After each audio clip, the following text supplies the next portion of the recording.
Do you know how Indigenous self-governance works? If not, we will explain in this video. Let's look at the origins of self-governance. In the ancient years, before Europeans' arrival to the Americas continent, Indigenous people were self-governance entities. They had their own laws and beliefs that they would rule their tribes and society. For example, tribes like Yanomami, who lived in a vast area near the border between Brazil and Venezuela, believed in equality between their people. Each community was basically independent from others, and they wouldn't recognize such thing as a chief for decision making. However, decisions were made after a long debates where everybody had their own opinion. Like most Amazonian tribes, tasks were divided between men and women, and decisions were also consulted by both men and women. Paleo Indians, who used to live in areas such as modern-day California and Mexico, believed that the land is not supposed to be seen as an asset to buy or sell, but it's a shared resource to protect, live, and appreciate with the tribe. These were some of the examples of the self-governance of indigenous people and the culture. Now let's look at the impact of colonization. After European colonization, certain acts such as Indian Act, which were passed in 1876, gave the authority to the federal minister to control indigenous people's land resources, traditions, and cultural practices.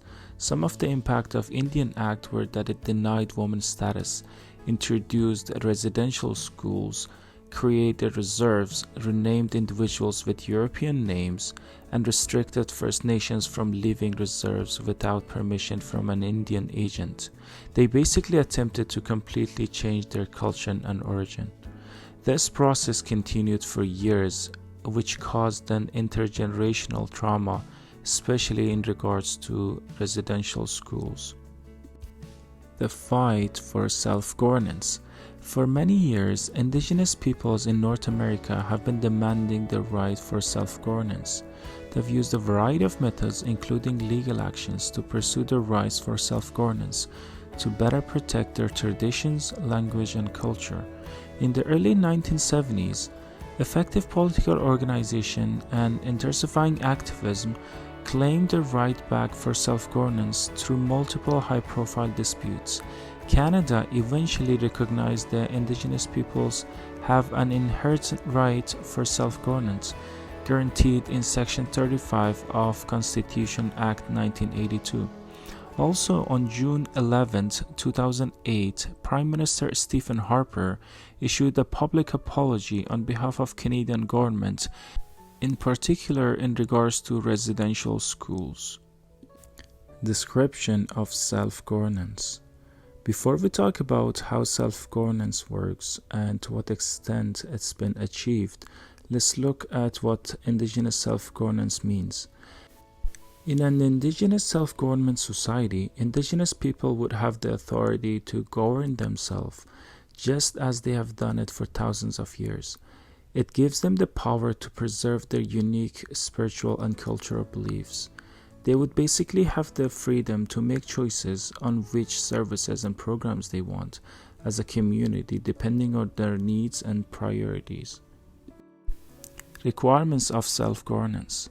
Self-governance for an indigenous land could only be achieved when the majority of the community would agree through a vote process.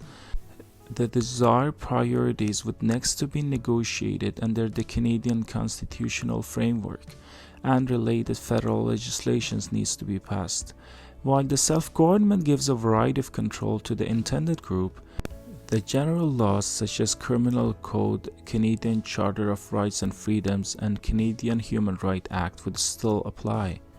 Also, Indigenous laws would operate in harmony with the federal and provincial laws, but if there is any conflict in terms of protecting culture and language, the self-governance law would still be a priority. Assessing the progress of self-governance. Currently, there are 25 self-government agreements across Canada involving 43 Indigenous communities out of 600 communities. which forms less than 8% of the total communities.